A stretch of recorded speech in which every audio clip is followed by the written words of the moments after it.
నిత్యావసర ధరలు ఏవి కావాలి అన్నా సామాన్యుడు మధ్యతరగతి వ్యక్తి వెళ్ళి కొనుక్కునేటువంటి ముఖ్యమైన ప్లేస్ డీమార్ట్. ఈ దేశం మొత్తం కూడా దాదాపు వాళ్ళకి 300 పైగా బ్రాంచ్లు ఉన్నాయి. సో ఈ బ్రాంచ్లన్నీ మూసేస్తున్నారా?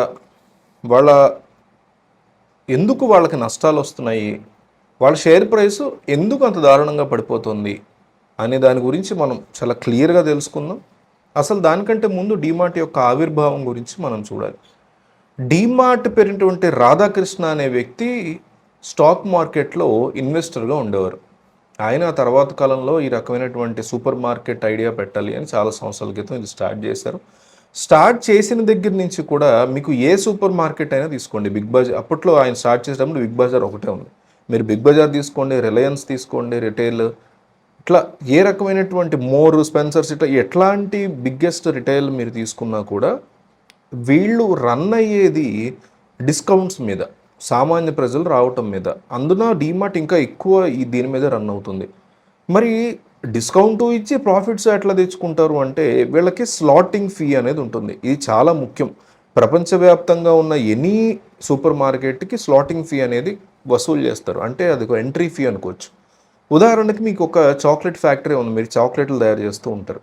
మీరు షాప్స్కి ఎట్లాగైతే ఇస్తారో సూపర్ మార్కెట్స్కి ఇచ్చేటప్పుడు ఇక్కడ ఎక్కువ మంది, వేలాది మంది జనం, నెలల్లో కొన్ని చోట్ల మెట్రోపాలిటన్ లక్షలాది కోట్లాది మంది జనం ఒకే ప్లేస్కి, ఒకే సూపర్ మార్కెట్కి వచ్చే అవకాశం ఉంటుంది. కాబట్టి అక్కడ టాప్లో అంటే కళ్ళకి కనిపించగానే మీ చాక్లెట్సే కనిపించాలని మీరు కోరుకుంటారు, అందువల్ల ఎక్కువ కొంటారు కాబట్టి. సో అట్లా డిస్ప్లేలో అసలు ఫస్ట్ ఎంట్రీ ఫీ ఒకటి ఉంటుంది. అసలు ముందు అక్కడ పెట్టాలంటేనే ఒక ఫీ ఉంటుంది. అది కాకుండా మీరు ఎక్కువగా మీదే కనిపించాలంటే స్లాటింగ్ ఫీ అని ఉంటుంది. ఆ స్లాటింగ్ ఫీ చాలా కాస్ట్లీ ఉంటుంది, క్రోర్స్ ఆఫ్ రూపీస్లో ఉంటుంది అనమాట. అందువల్ల ఏంటంటే ఆ స్లాటింగ్ ఫీని డిస్కౌంట్గా వాళ్ళు కన్వర్ట్ చేసుకుంటారు. సో అందువల్ల డీమార్ట్కి విపరీతమైనటువంటి ప్రాఫిట్స్ వస్తూ ఉంటాయి. ఇప్పుడు డీమార్ట్ లాంటిది కానీ, రిలయన్స్ లాంటిది కానీ, బిగ్ బజార్ లాంటిది కానీ నిత్యావసర ధరల మీద తక్కువ మార్జిన్ ఉంటుంది. అవి కాకుండా టాయ్స్, అపెరల్ అంటే బట్టలు, ఇట్లాంటి అంశాల మీద వాళ్ళకి ఎక్కువ ప్రాఫిట్స్ వస్తాయన్నమాట. అయితే డీమార్ట్ని మీరు అబ్జర్వ్ చేస్తే రిలయన్స్ కానీ, బిగ్ బజార్ లాగా వాళ్ళు జిగేలు మన వెలుగులు పెట్టరు. స్పేషియస్గా ఉండవు, చాలా ఇరుకుగా, మోర్ ఎట్లాగా అట్లా దానికంటే చిన్నగా మన కోఆపరేటివ్ సూపర్ మార్కెట్స్ ఉంటాయి చిన్నప్పుడు, అట్లాగా వీళ్ళు ఎక్కువగా దానికి ప్రిఫర్ చేస్తారు. సో అందువల్ల మిడిల్ క్లాస్ వీళ్ళకి కూడా ఖర్చులు తక్కువ అవుతాయి. ఇంకొకటి ఏంటంటే డీమార్ట్కి ఇండియా వైడ్ కూడా ఒక 80% ఆఫ్ ది స్టోర్స్ వాళ్ళ ఓన్ స్టోర్స్ ఉన్నాయి, 20% రెంటల్ ఉన్నాయి. వాళ్ళు స్టార్టింగ్ నుంచి ఏం చేసేవారంటే ఒక స్టోర్ పెట్టి ఆ స్టోర్కి వచ్చిన ప్రాఫిట్తో ఇంకో స్టోర్ కట్టేవాళ్ళు. అట్లాగే చేశారు తప్ప డైరెక్ట్ ఇన్వెస్ట్మెంట్ మొత్తం 4 స్టోర్స్ మీద పెట్టడం అట్లా వాళ్ళ దగ్గర ప్రాఫిట్ లేదు, అట్లా కూడా చేయలేదు. అందువల్ల ఒక స్టోర్ పెట్టాక సెకండ్ స్టోర్ పెట్టడానికి 3 years పట్టింది. అయితే ఈ 2 స్టోర్స్ మీద వచ్చినటువంటి ప్రాఫిట్తో మూడోది పెట్టడానికి 1 year పట్టింది. సో ఈ మూడిటి మీద నెక్స్ట్ది పెట్టడానికి 6 months పట్టింది. అట్లా బిల్డ్ చేసుకుంటూ విత్ ఇన్ తక్కువ ఇయర్స్లో వాళ్ళు విపరీతమైనటువంటి ప్రాఫిట్స్ని గడించగలిగారు. అట్లాంటి డీమార్ట్ ఈరోజు స్టాక్స్ విపరీతంగా పడిపోతున్నాయి. దాదాపు 5,500 ఉండేటువంటి స్టాక్స్ 3,800కి వచ్చేసాయి. అంటే 30 to 40% వాళ్ళ స్టాక్స్ పడిపోయినాయి ఆ మధ్య. సో డీమార్ట్స్ని ఇక మూసేస్తారా, డీమార్ట్స్ రన్ అయ్యే పరిస్థితి లేదా అనే డిస్కషన్ నడుస్తుంది. సో దాని గురించి మనం ఈ వీడియోలో ఒకసారి క్లియర్ కట్గా తెలుసుకోవటం, చూడడం అనేటువంటి ప్రయత్నం చేద్దాం. ఇట్లా పడిపోవడానికి గల కారణాలేంటి, ఎప్పుడూ కూడా ఎక్కువ ప్రాఫిట్స్ ఇచ్చేటువంటి కంపెనీ పడిపోవడానికి కారణం ఏంటో మనం ఈ వీడియోలో తెలుసుకొద్దాం. ఇవి ఎంతగా పడిపోవడానికి డిఫరెంట్ కారణాలు ఉన్నాయి. మొట్టమొదటిది బాగా కాంపిటీషన్ రావడం ఫస్ట్ పాయింట్. వీళ్ళకి బిగ్గెస్ట్ కాంపిటేటర్ ఎవరంటే ఫ్యూచర్ రిటైల్. ఇది కూడా డీమార్ట్ 2002లో స్టార్ట్ అయింది, వాళ్ళతో పాటు ఫ్యూచర్ రిటైల్ కూడా స్టార్ట్ అయింది. ఈ 2 కంపెనీలు ఒకదాంతో పోటీ పడుతూ ఉండేవి. అయితే 2006లో ఎప్పుడైతే రిలయన్స్ అంబానీ దీంట్లో ఎంటర్ అయ్యాడో డీమార్ట్కి బిగ్గెస్ట్ కాంపిటీషన్ ఉండేది. కానీ ఈ రెండింటి ప్రభావం కూడా డీమార్ట్ ప్రాఫిట్స్ మీద, సేల్స్ మీద పడలేదు. పైగా ప్రతి సంవత్సరం వాళ్ళిద్దరికంటే వీళ్ళే ఎక్కువ ఎక్స్పాండ్ అయ్యేవారు. కానీ 4-5 సంవత్సరాల్లో ముఖేష్ అంబానీ కంప్లీట్గా రిలయన్స్ రిటైల్ మీద ఫుల్ ఫోకస్ పెట్టడం స్టార్ట్ చేశారు. వేరే చోట్ల వచ్చిన ప్రాఫిట్స్ అన్నీ ఈ రిలయన్స్ రిటైల్లో పెట్టడం స్టార్ట్ చేశాడు.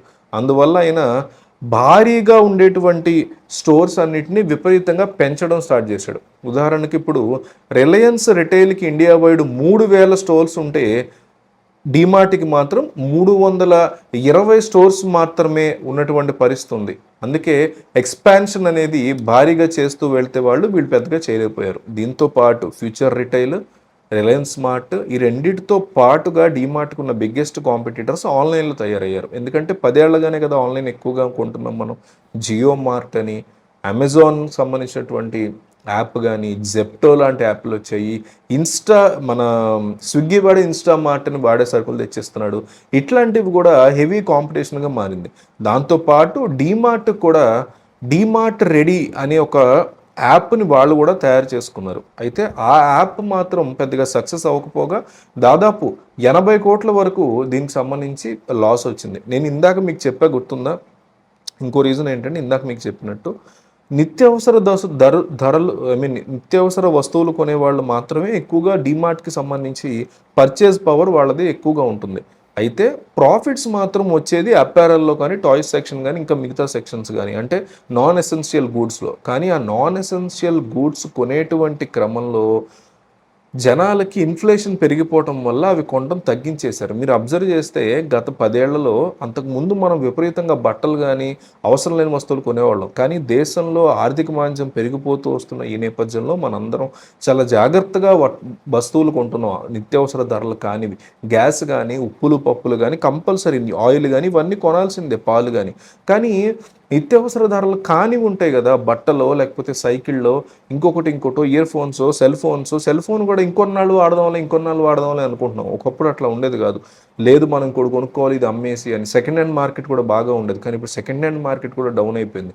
ఇట్లాంటి ఆస్పెక్ట్స్ అన్ని డీమార్ట్ లాంటి కంపెనీల మీద చాలా గట్టిగా పడ్డాయి. అది కూడా ఒక ముఖ్యమైనటువంటి రీజన్ కింద మనం ఈ డీమార్ట్ యొక్క దెబ్బతినడానికి ఇంకొక కారణంగా చెప్పుకోవచ్చు. 4వది sluggish rate of store expansion.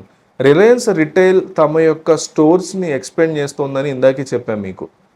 Reliance leader అవ్వాలి అన్న లక్ష్యంతో, రిటైల్ సెక్షన్లో లీడర్ అవ్వాలన్న ఉద్దేశంతో ముఖేష్ అంబానీ చాలా భారీగా తన యొక్క స్టోర్స్ని పెంచుకునే ప్రోగ్రాంలో పెట్టారు. అట్లాగే ఫ్యూచర్ రిటైల్ అని ఇంకో కాంపిటీటర్ ఉందని చెప్పారు డీమార్ట్కి. వాళ్ళకి కేవలం 200 స్టోర్లు మాత్రమే ఉన్నాయి. అయితే డీమార్ట్కి 300 స్టోర్లు, 320 స్టోర్లు మాత్రమే ఉన్నాయి. రిలయన్స్ స్టోర్ వచ్చేసి దాదాపు 3000 స్టోర్ల వరకు పెరిగిపోవడం. ఇట్లాంటి డిఫరెంట్ కారణాల వల్ల డీమార్ట్ కంపెనీ ఈ పరిస్థితికి వచ్చింది.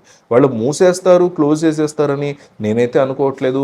కానీ ఖచ్చితంగా వాళ్ళ స్టాక్ మార్కెట్ పడిపోవడానికి, షేర్ నెంబర్ పడిపోవడానికి కారణం మాత్రం ఇది అని చెప్పడానికి వీడియో తీస్తున్నా. సో మీకు డీమార్ట్తో ఎట్లాంటి ఎక్స్పీరియన్సెస్ ఉన్నాయి? నిజంగా డీమార్ట్ క్లోజ్ అవ్వాలని మీరు కోరుకుంటున్నారా? అక్కడ క్వాలిటీ ఆఫ్ ప్రొడక్ట్ ఎట్లా ఉంటుంది? డిస్కౌంట్ ఎట్లా తీసుకుంటారు? ఇట్లాంటి విషయాలు కామెంట్ చేయండి. డీమార్ట్ గురించి చాలా మందికి ఐడియా ఉంటుంది, వాళ్ళందరికీ తెలిసేలాగా ఈ వీడియోని మీరు షేర్ చేయండి.